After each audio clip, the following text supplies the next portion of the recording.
सबसे पहले बात कर लेते हैं डॉलर रेट्स के हवाले से। ओपन मार्केट में भी डॉलर की कदर में इजाफा। ओपन मार्केट में डॉलर ₹1.50 मजीद बढ़ गया, ₹277 पर जा पहुंचा। गुज़िश्ता रोज ओपन मार्केट में डॉलर ₹275.50 पर बंद हुआ था। आपको बता रहे हैं ओपन मार्केट में भी डॉलर की कदर में इजाफा। ओपन मार्केट में डॉलर ₹1.50 मजीद बढ़ गया, ₹277 पर जा पहुंचा। गुज़िश्ता रोज ओपन मार्केट में डॉलर ₹275.50 पर बंद हुआ था। ओपन मार्केट में भी डॉलर की कदर में इजाफा। ओपन मार्केट में डॉलर ₹1.50 महंगा, ₹277 पर जा पहुंचा। गुज़िश्ता रोज ओपन मार्केट में डॉलर ₹275.50 पर बंद हुआ था। आपको बता रहे हैं डॉलर की कीमत के हवाले से, जो कि रोज बरोज बढ़ती जा रही है। ओपन मार्केट में भी डॉलर की कदर में इजाफा। ओपन मार्केट में डॉलर ₹1.50 महंगा, ₹277 पर जा पहुंचा। मजीद इस हवाले से जान लेते हैं शराज भट्ट से। जी शराज, बताइएगा। देखिए, आज सुबह कारोबार के आगाज के साथ ही डॉलर की कीमतों में नुमाया इजाफा देखा गया है। 3 दिन पहले हम देख रहे थे डॉलर की कीमतों में कमी हुई थी और डॉलर जो है वो ₹266 पे दोबारा आ चुका था। लेकिन अब आज मार्केट ओपन हुई है और 2 दिन से पिछले जो है वो डॉलर मुसलसल जो है वो अपवर्ड ट्रेंड शो कर रहा है। और आज भी डॉलर मार्केट में जैसे कारोबार का आगाज हुआ है, इंटरबैंक में ही डॉलर ₹1.64 महंगा हुआ। जिसके बाद डॉलर की कीमत जो इंटरबैंक के हवाले से खास तौर बात करें तो ₹273 हो गई, जो कि तारीख की बुलंद तरीन सतह है, जो कि इंटरबैंक के हवाले से बात की जाए। और इसी के साथ साथ ओपन मार्केट में भी डॉलर जो है वो ₹1.50 यानी ₹1.50 महंगा हुआ, यानी ₹1.5 महंगा हुआ। और ओपन मार्केट में इस वक्त डॉलर जो है वो ₹277 पर पहुंच चुका है। गुज़िश्ता रोज यानी कि 24 घंटे पहले की बात करें तो कारोबार का अख्ताम जो हुआ था, तो उसपे ओपन मार्केट का जो डॉलर रेट था वो ₹275.50 था। और अब ₹1.5 मजीद इजाफे के बाद आज मार्केट ओपन हुई है। तो ओपन मार्केट में इस वक्त डॉलर का रेट जो है वो ₹277 की बुलंद तरीन सतह पर पहुंच गया और मार्केट के अंदर 277 पे भी कोई भी फॉरेक्स डीलर आपको इस वक्त डॉलर नहीं दे रहा है। डॉलर इस वक्त देने की जो बात की जाए, खासतौर पर सिर्फ उन लोगों को, उन हजरात को डॉलर दिए जा रहे हैं जिन्होंने इंटरनेशनल ट्रैवल करना है। उनका पासपोर्ट देखा जाता है, उनका आईडी देखा जाता है, उनसे बाकायदा तौर पर सिग्नेचर्स लिए जाते हैं। पूरी तस्दीक करने के बाद जो है वो डॉलर उतने ही फराहम किए जाते हैं जितनी उनको जरूरत है। और इस वक्त खास तौर पर बात की जाए डॉलराइजेशन के हवाले से, तो अगर जिन लोगों ने डॉलर स्टॉक करके रखे हुए हैं, अगर वो डॉलर बेचना शुरू करते हैं तो फिर उम्मीद है कि डॉलर की कीमतें कुछ कम होंगी। नहीं तो फोरकास्ट ये किया जा रहा है कि डॉलर की कीमतों में मजीद भी इजाफा मुतवक्के है। जी। ओपन मार्केट में डॉलर ₹277 पर जा पहुंचा है। शराज अपडेट कर रहे थे, बहुत शुक्रिया आपका।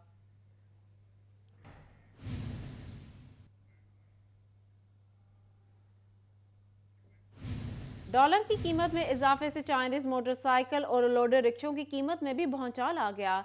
चाइनीज बाइक बनाने वाले कंपनियों ने कीमतों में 3,500 से 10,000 तक का इजाफा कर दिया। आपको बता रहे हैं डॉलर की कीमतों के हवाले से, जो कि चाइनीज मोटरसाइकिलों पर भी असरअंदाज होने लगी। चाइनीज मोटरसाइकिल और लोडर रिक्शों की कीमतों में भी भौचाल आ गया। मजीद इस हवाले से जान लेते हैं शहजाद खान से। जी शहजाद, बताइएगा कौन सी मोटरसाइकिल की कितनी कीमत बढ़ी है? बिल्कुल, डॉलर की कीमत में इजाफे से चाइनीज मोटरसाइकिल और लोडर रिक्शों की कीमतों में भी भूचाल आ गया है। चाइनीज बाइक बनाने वाली कंपनियों ने कीमतों में 3,500 रुपए से लेके 10,000 का इजाफा कर दिया है। इसी तरह मुख्तलिफ कंपनियों के मोटरसाइकिल और लोडर रिक्शे और हाई रूफ वैगन की कीमतों में भी 10 से 40,000 रुपए का इजाफा रिकॉर्ड किया जा रहा है। यूनाइटेड कंपनी की जानब से बाइक की कीमतों में 6 से 10,000 का इजाफा किया गया है। इसके अलावा टीबीएम कंपनी की जानब से तमाम मॉडल की बाइक की कीमतों में 6,000 रुपए कीमतें बढ़ाई गई हैं। इसके अलावा मेट्रो कंपनी की जानब से जो है वो बाइक की कीमतों में इजाफा सामने आ रहा है। मेट्रो कंपनी की जानब से बाइक की कीमतों में 3,500 रुपए का इजाफा जो है वो किया गया है। और इस तरह रोड प्रिंस कंपनी की जानब से लोडर रिक्शे की कीमतों में 35 से 45,000 रुपए का इजाफा रिकॉर्ड किया जा रहा है। जबकि यूनाइटेड कंपनी की जानब से लोडर और मोटरसाइकिल रिक्शा और हाई रूफ स्कूल वैन की कीमतों में 40 से 45,000 रुपए का इजाफा रिकॉर्ड किया गया है। कंपनी क्रॉन कंपनी की जानब से लोडर रिक्शा 10 से 15,000 रुपए महंगा किया गया है और ईबीएम कंपनी की जानब से लोडर रिक्शा 25 से 35,000 रुपए महंगा कर दिया गया है। जी शहजाद अपडेट कर रहे थे, बहुत शुक्रिया आपका।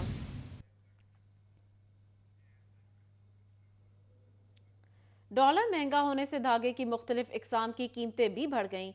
पॉलिएस्टर, फाइबर और स्टेपल धागे की कीमतों में भी 7 रुपए किलो तक बड़ा इजाफा हो गया। आपको बता रहे हैं डॉलर महंगा होने से धागा भी मजीद महंगा हो गया। डॉलर महंगा होने से धागे की मुख्तलिफ इकसाम की कीमतें भी बढ़ गईं। पॉलिएस्टर, फाइबर और स्टेपल धागे की कीमतें भी 7 रुपए किलो तक बढ़ा दी गईं। सनतकारों का इस हवाले से क्या कहना है, जान लेते हैं शराज भट्ट से। जी शराज, बताइएगा। मुख्तलिफ इकसाम के धागों की कीमतों में मुसलसल इजाफा हो रहा है और जिसकी वजह से इस वक्त कॉस्ट ऑफ डूइंग बिजनेस, जिसे पैदावारी लागत कहा जाता है, वो हद तक बढ़ चुकी है कि इस वक्त फैक्ट्रियां चलाना जो है वो तकरीबन नामुमकिन हो चुका है। धागा जो है वो फैक्ट्रियों का बेसिक बुनियादी रॉ मटेरियल यानी खाम माल होता है।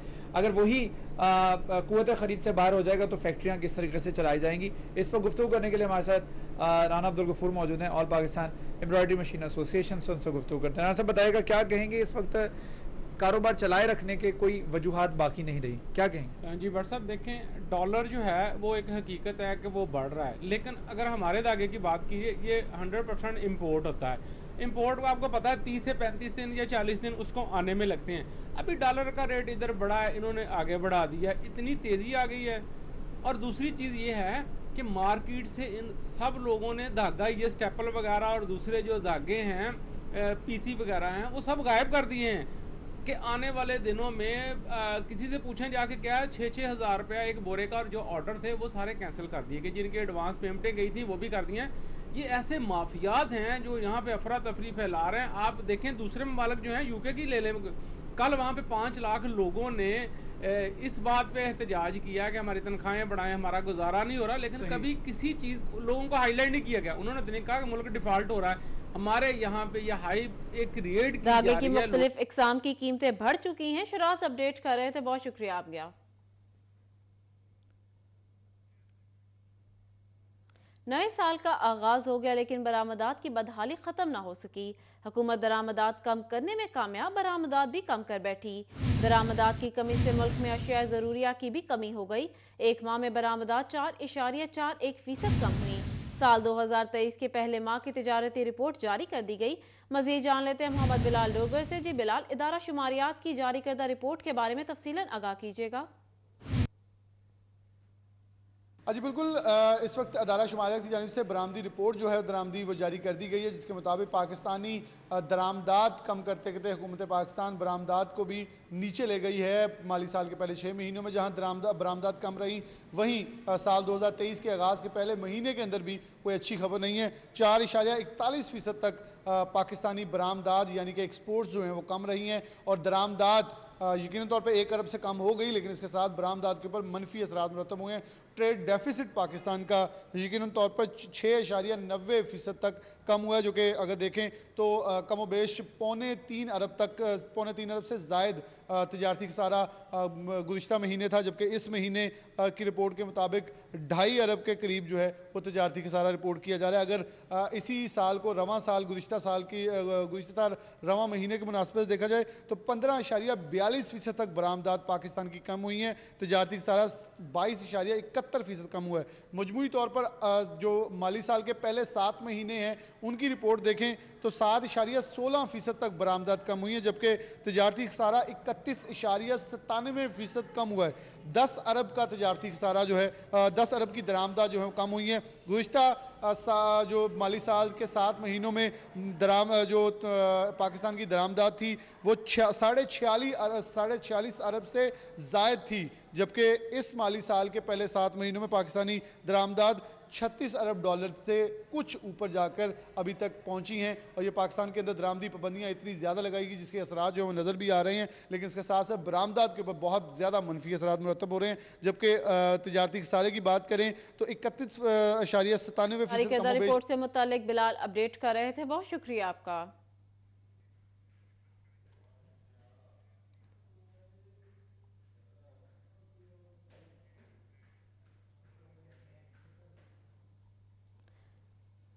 नए साल का आगाज हो गया लेकिन बरामदात की बदहाली खत्म ना हो सकी।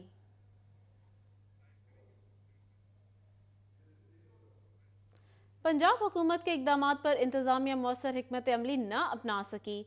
फैसलाबाद में शहरियों के लिए सस्ते आटे का हसूल आसान ना हो सका। रियाज शाही चौक में ट्रक पॉइंट पर तवील कतारें। शहरी सस्ते आटे के हसूल के लिए ख्वार होने लगे। आपको बता रहे हैं, पंजाब हुकूमत के इकदाम पर इंतजामिया मौसर हिकमत अमली ना अपना सकी। फैसलाबाद में शहरियों के लिए सस्ते आटे का हसूल आसान ना हो सका। रियाज शाहिद चौक में ट्रक पॉइंट पर तवील कितारें, शहरी सस्ते आटे के हसूल के लिए ख्वार होने लगे। मजीद तफसीलात जान लेते हैं मोहम्मद अली नारो से। जी अली, बताइएगा।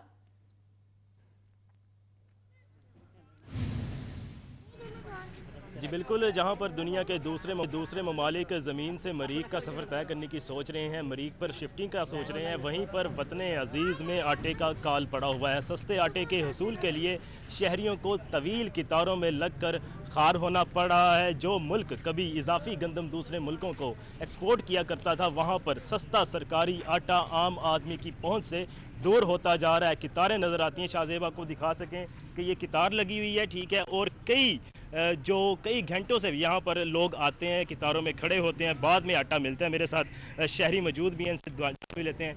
आप यहाँ पर आए हुए हैं, सस्ता आटा ट्रक पॉइंट के अलावा कहीं मिलते ही नहीं है?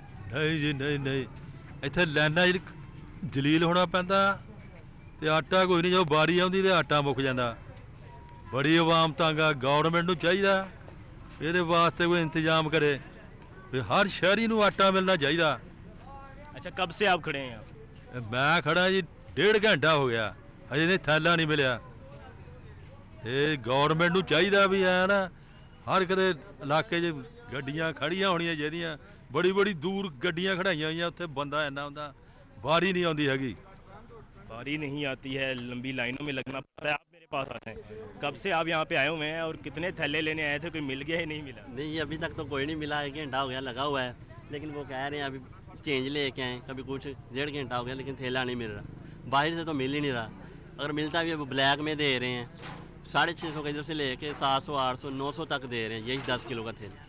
अच्छा, जो सरकारी आटे का थैला 648 रुपए का है 10 किलो का, वो दुकानों पे कितने का मिल रहा है? 800-900 रुपये का दे रहे हैं वो। 800-900 रुपए का जी, कोई 850, कोई 900 रुपये का दे रहा है। तो ज़िले हुक्मरान आपको क्या करते नजर आते हैं? हालात तो फिलहाल इनके कोई सूरत हाल नज़र आ रही, हालांकि ये जो पाकिस्तान है इधर गंदम आम हो, लेकिन इधर कोई सूरत हाल नज़र आ रही है। अपना ही मुल्क गंदम होने के बावजूद शहरियों को जलील होना पड़ रहा है। इधर शहरियों को खार होना पड़ रहा है। कई घंटे की के बाद आटा मिलता है, सस्ता आटा, लेकिन कितारों पर लगना पड़ता है। अभी भी लोग लगे हुए हैं कमोबेश। मुझे यहाँ पे इतना टाइम हो गया, यहाँ पर मैं देख रहा हूँ कि लंबी कितारें लगी हुई हैं, घंटों बाद बारी आ रही है। और ये वो सस्ता आटा है, ये मुल्क की खुद की पैदावार थी, कभी हम एक्सपोर्ट किया करते थे, लेकिन अब ये वक्त आन पड़ा है कि शहरियों को सस्ते आटे का हसूल जो है वो खासा मुश्किल हो गया उनके लिए 648 रुपए के थैले के लिए। और ये भी कहना है शहरियों का कि अगर दुकानों की बात की जाए, जो दुकानें हैं वहाँ पर सस्ता आटा, सरकारी आटा ब्लैक में फरोख्त किया जा रहा है।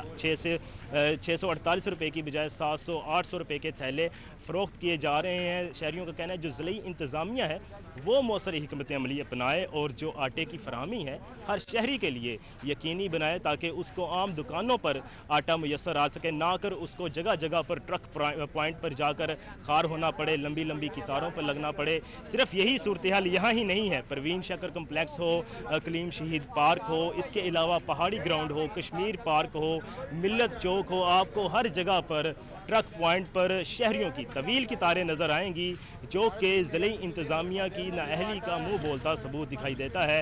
जो शहरी हैं वो ज़िली इंतज़ामिया से मुतालबा करते नजर आते हैं कि सरकारी आटे की फराहमी यकीनी बनाने के लिए जो है वो दुकानों पर आटे की फराहमी यकीनी बनाई जाए, और ना सिर्फ आटे की फराहमी यकीनी बनाई जाए बल्कि वहाँ पर जो सरकारी रेट है वहाँ पर उनको आटे का थैला मिल भी सके, ना कि ब्लैक में जो दुकानदार खुद से ब्लैक में फरोख्त कर रहा है उनके खिलाफ भी कार्रवाई की जाए। जी, सस्ते आटे के हसूल के लिए शहरी ख्वार हो रहे हैं। अली नारो अपडेट कर रहे थे, बहुत शुक्रिया आपका।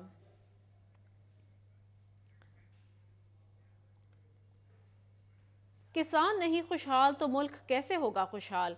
ज़रूरी मुल्क के किसान गंदम, चावल, गन्ना और मकई के मुनासिब दाम न मिलने पर काश्तकारी से कतराने लगे। टोबा टेक्सिंग और गिरदोनवा में एक साल के दौरान अहम फसलों की काश्त में 10% कमी रिकॉर्ड की गई। काश्तकार आलू, कपास और तेल और अजनास को तरजीह देने लगे। मजीद तफसीलात जान लेते मुबशिर हसन नकवी से। जी मुबशिर, बताइएगा। जी बिल्कुल, महकमा ज़राअत की रिपोर्ट में इंकशाफ हुआ है कि टोबा टेक्सिंग में काश्तकार अब गंदम और गन्ने की जो काश्त है इससे अब कतराने लगे हैं, जिसकी बड़ी वजह सामने ये आई है कि पेट्रोलियम मसनूआत की कीमतों में इजाफा हुआ, उसके बाद महंगी खाद मिल रही है, महंगे बीज मिल रहे हैं और बिजली की कीमतों में जो इजाफा हुआ है इससे काश्तकारों ने अब गंदम और गन्ने की काश्त को छोड़कर दीगर फसलों की काश्त को शुरू कर दी है, क्योंकि उनका ये कहना है कि गंदम और गन्ने की जब काश्त होती हैं अखराजात ज़्यादा हैं और आमदन कम होती है, इसलिए अब वो दूसरी फसलों को काश्त करने पर जो है वो तरजीह देने लगे हैं। इस हवाले से कुछ काश्तकारों से बात भी करते हैं और जानते हैं। सर आप बताइएगा कि गन्ना और जो गंदम है उसको काश्त क्यों नहीं किया जा रहा, उसके बदले में कौन कौन सी फसलें काश्त कर रहे हैं? अस्सलाम वालेकुम जी। जी कणक ਅਸੀਂ ਇਸ ਕਰਕੇ ਨਹੀਂ ਬੀਜਦੇ ਪਏ ਤੇ ਆਲੂ ਕਮਾਦ ਇਸ ਕਰਕੇ ਨਹੀਂ ਬੀਜਦੇ ਪਏ ਕਿ ਇਹਦਾ ਫਸਲ ਇੱਕ ਮਹਿੰਗੀ ਬੜੀ, ਇੱਕ ਪਾਣੀ ਹੈ ਕੋਈ ਨਹੀਂ ਜਿਹਦੇ ਨਾਲ ਫਸਲ ਹੋਵੇ, ਲਿਹਾਜ਼ਾ ਇਸ ਵਾਸਤੇ ਰਾਇਆ ਤੇ ਅਸੀਂ ਆਲੂ ਕਪਾਸ ਜ਼ਿਆਦਾ ਲਾਉਂਦੇ ਆ ਕਿ ਜਿਹੜਾ ਨਾ ਇਹਨਾਂ ਨਾਲ ਖਰਚਾ ਘੱਟ ਹੈ ਤੇ ਪੈਸੇ ਵੀ ਮਿਲ ਜਾਂਦੇ ਤੇ ਕਣਕ ਦਾ ਬੀਜ ਵੀ ਮਹਿੰਗਾ ਵੇ, ਖਾਦ ਮਿਲਦੀ ਕੋਈ ਨਹੀਂ, ਪਾਣੀ ਹੈ ਕੋਈ ਨਹੀਂ ਤੇ ਕੀ ਕਰੀਏ, ਕਣਕ ਤੇ ਇਸ ਕਰਕੇ ਬੀਜੀ ਨਹੀਂ ਜਾਂਦੀ ਤੇ ਗੰਨਾ ਵੀ ਇਸ ਕਰਕੇ ਨਿਕਾਸ ਹੁੰਦਾ ਕਿ ਇਹਦੇ ਖਰਚੇ ਬੜੇ ਨੇ ਤੇ ਲਿਹਾਜ਼ਾ ਇਸ ਕਰਕੇ ਕਣਕ ਬੀਜਦੇ ਨਹੀਂ ਹੈ, ਰਾਇਆ ਤੇ ਆਲੂ ਤੇ ਜਿਹੜਾ ਨਾ ਕਪਾਹ ਬੀਜਦੇ पए हैं। अच्छा बिल्कुल, पूरे ज़िले में बात की जाए तो इस वक्त काश्तकार जो है वो तरजीह दे रहे हैं कपास को काश्त करने में, जो तेल के बीज हैं उनको काश्त किया जा रहा है और उसके साथ साथ जो कॉटन है इसको वसी रकबे पर काश्त किया गया है। तहाँ महकमा ज़राअत की जो रिपोर्ट सामने आई है, आलू कपास और तेलदार इजनास को तरजीह देने लगे। मुबशिर अपडेट कर रहे थे, बहुत शुक्रिया आपका।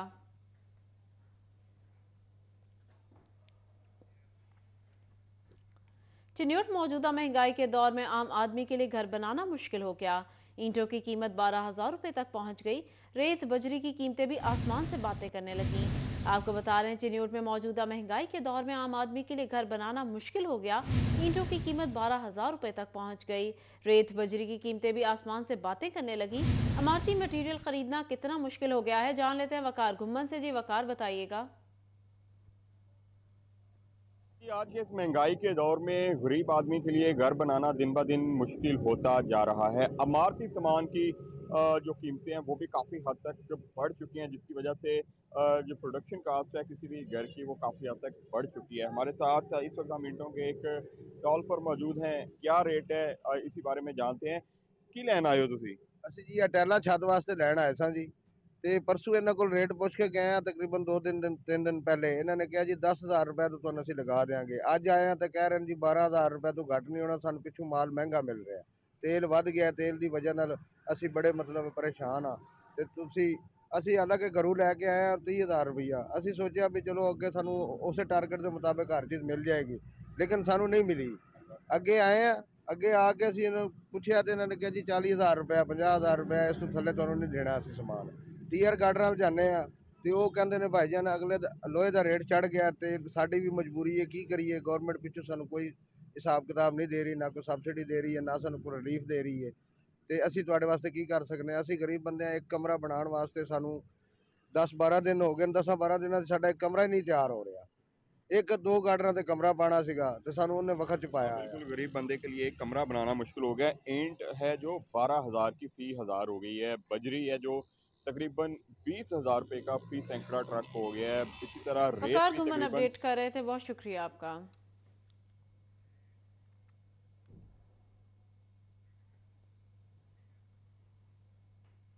जंग में दही इलाकों में बिजली की तरसील के लिए महकमा फेस्को ने इकदाम शुरू कर दिए। 1 करोड़ 14 लाख रुपए की लागत से हाई ट्रांसमिशन लाइन और लो ट्रांसमिशन लाइन बिछाई जाएगी। मजमूई तौर पर 6 प्रोजेक्ट पर काम शुरू होगा, जिससे इन इलाकों में बिजली की फराहमी यकीनी बनाई जाएगी। 1 करोड़ 14 लाख रुपए की लागत से हाई ट्रांसमिशन लाइन और लो ट्रांसमिशन लाइन बिछाई जाएगी। मजीद इस हवाले से जान लेते हैं वसीम अजीज से। जी Wasim.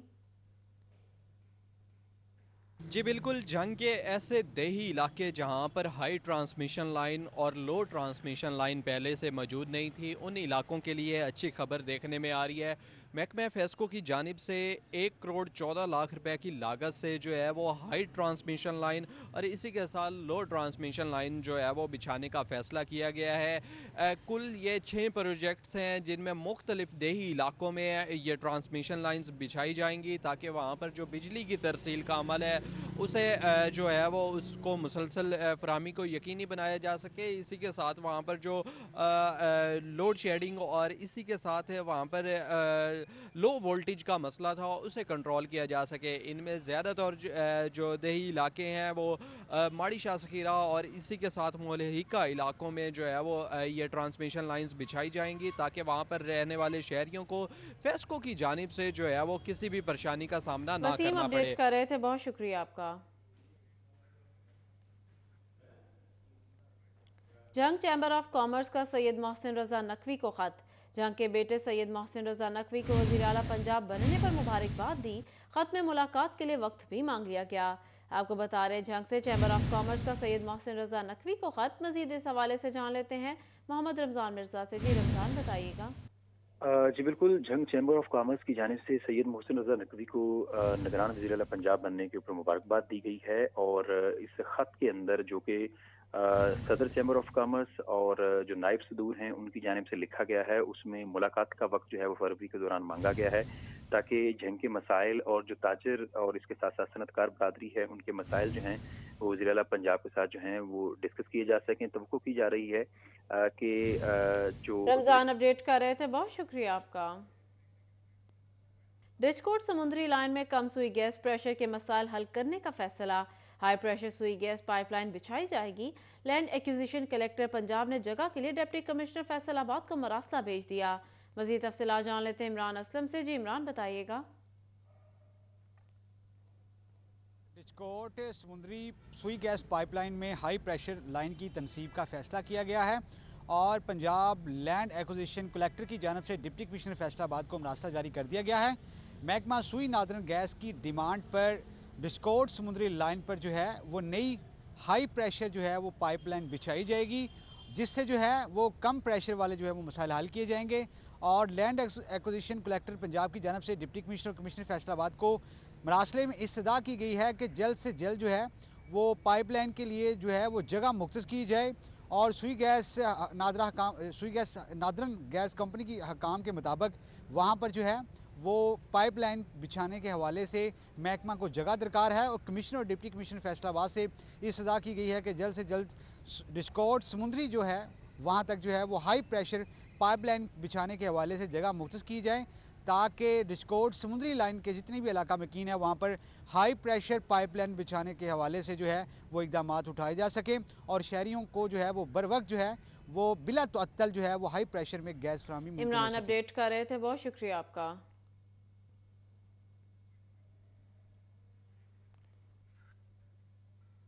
Federal board of revenue की जानिब से शुगर सेक्टर से सेल्स टैक्स चोरी रोकने के लिए शुगर मिलों की खसूसी मॉनिटरिंग और ऑडिट शुरू कर दिया गया। शिकायत सामने आने पर Hunza sugar mills, Shakarganj limited, Tandlianwala sugar mill limited पर सेक्शन 40B के तहत FBR की खसूसी टीमें तैनात करने की मंजूरी। खसूसी टीमें शुगर मिलों की पैदावार, स्टॉक और खरीद फरोख्त के तमाम रिकॉर्ड की छानबीन करके होने वाले टैक्स चोरी का तखमीना लगाएंगी। इसी पर मजीद बात कर लेते हैं उमैर अजमत से। जी उमैर, बताइएगा। फेडरल बोर्ड ऑफ रेवेन्यू की जानिब से शुगर मिलों से सेल्स टैक्स चोरी को रोकने, उसके साथ साथ चीनी की ज़ख़ीरा अंदोज़ी और मुमकिना बहरान पर काबू पाने के लिए शुगर फैक्ट्रियों की खुसूसी मॉनिटरिंग का फैसला किया गया है। और इस हवाले से FBR हेडक्वार्टर की जानिब से सेल्स टैक्स एक्ट के सेक्शन 40B के तहत मुख्तलिफ शुगर मिलों में खुसूसी टीमें तैनात करने की मंजूरी दी गई है।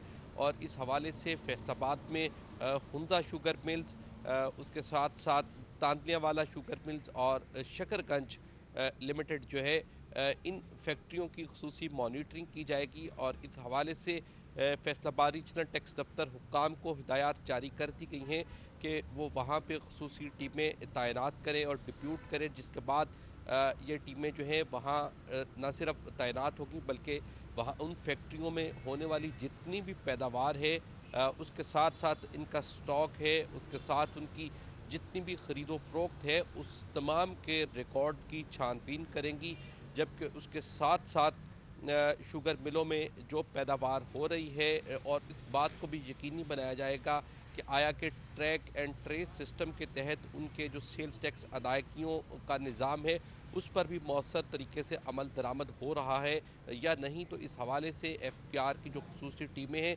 वो तमाम रिकॉर्ड तैयार करेंगी इस क्रशिंग सीज़न के दौरान का, और उनके पास क्रशिंग सीज़न ख़त्म होने के बाद जो स्टॉक पड़ा होगा, जो पैदावार बनाई होगी और जितनी चीनी फरोख्त करती होगी उस तमाम का रिकॉर्ड और डाटा मुरतब करके बोर्ड को फराहम किया बहुत जाएगा। शुक्रिया उमैर तफसीलात के लिए।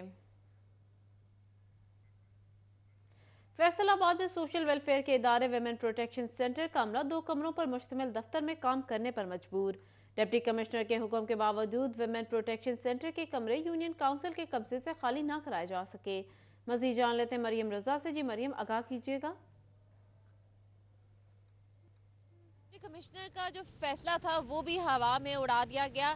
सोशल वेलफेयर का इदारा वुमेन प्रोटेक्शन, जिसके 2 कमरों पर यूसी काउंसिल ने जो है यहाँ पर कब्जा किया हुआ है, तो उसके लिए यहाँ पर पिछले 1 महीने पहले डिप्टी कमिश्नर की जानिब से और सोशल वेलफेयर की डिप्टी डायरेक्टर की जानिब से यहाँ पर जो है विजिट किया गया था और देखा गया था कि वुमेन प्रोटेक्शन को दिए जाने वाला पूरा एक जो कमरा था, पूरा एक इदारा जो था, वहाँ पे यूसी काउंसिल के लोगों ने जो है कब्जा किया हुआ था। वहाँ पे फौरन से जो है हुक्म जारी किया गया और कमेटी जो है वो भी बनाई गई ताकि उस कमेटी के जरिए यूसी काउंसिल से जो है इन कमरों को खाली करवाया जा सके। उसे अगले दिन बिल्कुल उस दीवार के बिल्कुल साथ यूनियन काउंसिल के जो इदारा है उसको भी विजिट किया गया डिप्टी कमिश्नर की जानिब से, लेकिन ये कहा गया कि यहाँ पर जो है कल ही वो लोग यूसी काउंसिल के लोग यहाँ पर शिफ्ट हो जाए ताकि यहाँ पर काम शुरू किया जा सके और वुमेन प्रोटेक्शन का इदारा जो उसे खाली किया जा सके। लेकिन नजर ये आ रहा है कि 1 महीने से जायद का वक्त गुजर चुका है। डिप्टी कमिश्नर की जानिब से बनाई अपडेट कर रही थी, बहुत शुक्रिया आपका।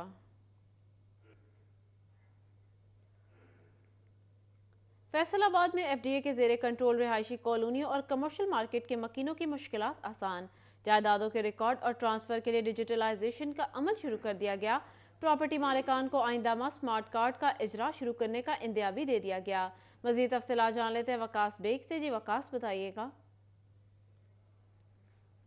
FDA के ज़ेरे इंतज़ाम चलने वाली हाउसिंग कॉलोनियों और कमर्शियल मार्केटों के मालिकान को अब जो है भारी भरकम कागजात से निजात मिलेगी, चूँकि FDA हुकाम की जानिब से डिजिटलाइजेशन के अमल के बाद जो है स्मार्ट कार्ड जारी करने का ऐलान किया गया है। इस हवाले से डायरेक्टर जनरल FDA की जानिब से ऐलान किया गया है कि आइंदा माह मार्च के आगाज़ से तमाम ऐसे अफराद जो FDA के ज़ेरे इंतज़ाम हाउसिंग कॉलोनियों के अंदर रहते हैं, कमर्शियल मार्केटों में अपना काम करते हैं, उन तमाम की जायदादें जो हैं उनका स्मार्ट कार्ड जो है वो जारी किया जाएगा, जिसमें ना सिर्फ तमाम तर फाइल जो है उसकी डिजिटलाइजेशन का अमल पहले मुकम्मल होगा, बल्कि इसके साथ साथ स्मार्ट कार्ड के इजरा के बाद जो है बार कोड की मदद से FDA के ज़ेरे इंतजाम चलने वाली हाउसिंग कॉलोनियों और कमर्शियल मार्केटों में जायदाद की खरीदो फरोख्त जो है वो भी पहले से आसान होगी। इस हवाले से मैं बताता चलूँ कि FDA की जानिब से ताहाल डिजिटलाइजेशन अमल का जो जारी था उसमें 50% से ज़ायद डॉक्यूमेंट्स जो है उसको डिजिटलाइज कर लिया गया है, जबकि इसके अलावा अभी मजीद डिजिटलाइजेशन का अमल भी जारी है। इस हवाले से DG FDA जाहिद इकराम का ये कहना है कि मार्च के माह से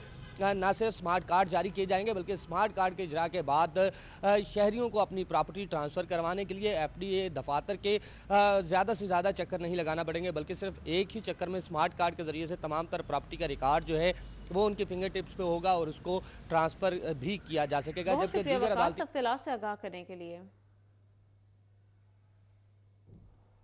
यहाँ आपको बता रहे हैं सरकारी स्कूल में चोरी के वाकयात बढ़ने लगे। खुफिया एजेंसी की रिपोर्ट में बड़ा इंकशाफ सामने आ गया। स्कूल सरबराहों का तवज्जो ना देना सरकारी अमलाक को नुकसान पहुंचाने का सबब करार दिया गया। आपको बता रहे सरकारी स्कूल में चोरी के वाकयात बढ़ने लगे। खुफिया एजेंसी की रिपोर्ट में बड़ा इंकशाफ सामने आ गया। मजीद तफसीलात जान लेते हैं जहांगीर अशरफ से। जी जहांगीर, बताइएगा। जी, खुफिया एजेंसी की रिपोर्ट में सरकारी स्कूल्स में चोरी के वाकयात बढ़ने का इंकशाफ किया गया है। इस हवाले से रिपोर्ट में कहा गया है कि सरकारी स्कूल्स के हेड जो हैं वो दिलचस्पी नहीं लेते स्कूल की हिफाजत के हवाले से। यही वजह है कि स्कूल्स में पंखे, कंप्यूटर, पानी की मोटर समेत मुख्तलिफ चीज़ें और अशिया और जो अमलाक हैं वो चोरी होने के वाकयात पेश आते हैं। इस पर महकमा तालीम की तरफ से तमाम CEOs को एक वार्निंग लेटर जारी किया गया है, जिसमें कहा गया है कि वो अपने इदारों की सिक्योरिटी के हवाले से, सेफ्टी के हवाले से वो मोहतात रहें और कोशिश करें कि विजिलेंस की जाती रहे अपने इदारों में चोरी के वाक़यात को रोकने के हवाले से, क्योंकि मुतअद्दिद बार फैसलाबाद समेत पंजाब भर के सरकारी स्कूल्स में पंखे, कंप्यूटर और इसके अलावा मोटर समेत मुख्तलिफ चीज़ें चोरी होने के वाक़यात पेश आ चुके हैं, जिस पर रिपोर्ट तो थाने में कर दी जाती है लेकिन उनका सद्जवाब कोई नहीं किया जाता। इस हवाले से महकमा तालीम को सेंसिटाइज किया गया खुफिया इदारों की तरफ से मुरासला भिजवाकर, जिस पर सेक्रेटरी स्कूल एजुकेशन ने तमाम हेड्स को पाबंद किया है, सीओज एजुकेशन को पाबंद किया है कि वो अपने स्कूल की विजिलेंस को बेहतर बनाएं, सिक्योरिटी के हवाले से मेयर लें और अगर कोई मुलाजिम किसी भी किस्म के चोरी के वाक़े में मुलविस पाया जाता है तो उसके खिलाफ ना सिर्फ महकमाना कार्रवाई की जाए बल्कि पुलिस में रिपोर्ट जमा करवाई जाए ताकि सरकारी इमलाक को होने वाला नुकसान है उसको कम से कम किया जाए। जहांगीर अपडेट कर रहे थे, बहुत शुक्रिया आपका।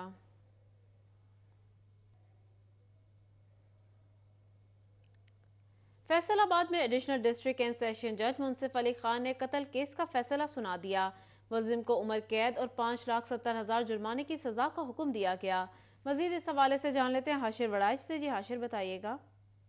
जी बिल्कुल, एडिशनल डिस्ट्रिक्ट एंड सेशन जज मुंसिफ अली खान की जानिब से कत्ल केस का जो फैसला है वो अदालत की जानिब से सुना दिया गया। इस मुकदमे के अंदर जो मुलजिम है मोहम्मद मुनसब, उसको अदालत की जानिब से जो है वो उम्र कैद और उसके साथ साथ मुख्तलिफ दफात में मजमूई तौर पर जो है 5,70,000 रुपये जुर्माने की सज़ा का जो हुक्म है वो अदालत की जानिब से दिया गया। और अगर मुलजिम जो है वो जुर्माना बर वक्त अदा नहीं करता तो उसको जुर्माना अदा न करने की अदम अदायगी पर जो है वो मजीद जो कैद है वो भुगतना पड़ेगी। इसकी जानिब से जो इसके खिलाफ FIR दर्ज हुई थी वो थाना फैडमी के अंदर जो है वो कत्ल समेत दीगर दफात के तहत इसके खिलाफ जो मुकदमा दर्ज हुआ था और इसने नामालूम शख्स को जो है वो कत्ल किया था। इस शख्स के जो वारसान है वो जो कत्ल हुआ था उसके अब तक नहीं मिल सके, लेकिन इस मुकदमे का जो ट्रायल है वो एडिशनल डिस्ट्रिक्ट एंड सेशन जज मुंसिफ अली खान की अदालत के अंदर हुआ, जहाँ पर अब अदालत की जानिब से इस केस का जो फैसला है वो सुनाया गया है। 2020 के अंदर इस मुकदमे का ट्रायल शुरू हुआ था और अब इस केस का जो फैसला है वो अदालत की जानिब से सुनाया गया। इसमें जो मुलजिम है मोहम्मद हाशिर अपडेट कर रहे थे, बहुत शुक्रिया आपका।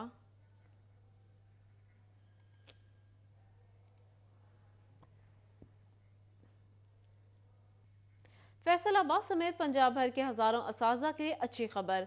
इलेक्शन कमीशन ऑफ पाकिस्तान ने सेक्रेटरी स्कूल एजुकेशन को तबादलों और तरक्की पाने वाले असातिज़ा की एडजस्टमेंट की इजाज़त दे दी। फैसलाबाद समेत पंजाब भर के हजारों असातिज़ा के लिए अच्छी खबर। इलेक्शन कमीशन ऑफ पाकिस्तान ने सेक्रेटरी स्कूल एजुकेशन को तबादलों और तरक्की पाने वाले असातिज़ा की एडजस्टमेंट की इजाज़त दे दी।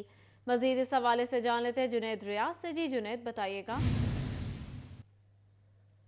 इजाज़त मिल गई। महकमा स्कूल एजुकेशन को तबादलों के अहकाम जारी करने के हवाले से बाकायदा तौर पर इलेक्शन कमीशन ऑफ पाकिस्तान ने जो है तहरीरी तौर पर जो है वो इजाज़तनामा भी जारी कर दिया। 6,000 से ज़्यादा असातिज़ा के तबादलों के अहकाम इल्तवा का शिकार थे। इलेक्शन कमीशन ने महकमा स्कूल एजुकेशन की दरख्वास्त मान ली है और अब जो है 3,599 असातिज़ा को प्रमोशन के बाद पोस्टिंग मिलनी थी। 2,393 को हार्डशिप ग्राउंड पर तबादले का फैसला किया गया था। इलेक्शन कमीशन से इजाज़त मिलने के बाद अब महकमा स्कूल एजुकेशन जो असातिज़ा के तबादलों के अहकाम 25 जनवरी से रोक रखे थे वो अब जारी कर दिए जाएंगे। जी जुनैद रियाज अपडेट कर रहे थे, बहुत शुक्रिया आपका। फैसलाबाद में अराजी रिकॉर्ड सेंटर मुलाजमीन की 2 नंबरियां। रिकॉर्ड टेम्पर करने की कार्रवाइयों का इंकशाफ हो गया। महकमा एंटी करप्शन ने भी बुलावे भिजवा दिए। सरकारी अराजी को नुकसान पहुंचाने वालों को शिकंजे में लाया जाएगा। मजीद जान लेते हैं अब्दुल रहमान से। जी अब्दुल रहमान, बताइएगा। लैंड रिकॉर्ड सेंटर में यहाँ पर स्कैंडल सामने आया कि जिसके मुताबिक सरकारी अराजी को नुकसान पहुँचाया गया मिली भगत के जरिए। यहाँ पर उन लोगों के नाम की गई है पैसे लेकर, जिसकी वजह से सर्विस सेंटर इंचार्ज ठीकरी वाला और वहाँ पर जितना भी अमला है वो सस्पेंड कर दिया गया और उन तमाम को कॉल की गई एंटी करप्शन में भी और ADCR की कोर्ट में भी। यहाँ पर वो पेश होकर अपनी सफाई पेश करेंगे, वरना उनको PDAC 2006 के तहत कार्रवाई अमल में लाई जाएगी। वाज़ेह रहे कि यहाँ पर सरकारी अराजी का ये स्कैंडल है कि जहाँ पर सरकारी अराजी को अपनी मन मर्जी से जो है वो प्राइवेट बंदों के नाम करवाया गया और उसमें जो है वह मिली भगत सामने आई है इंचार्ज की ठीकरी वाला की। और उसके अलावा ठीकरी वाला में जितने मुलाजमीन काम कर रहे थे तो अब उनके खिलाफ कार्रवाई अमल में लाई जा रही है। तो इस सिलसिले अब्दुल रहमान अपडेट कर रहे थे, बहुत शुक्रिया आपका।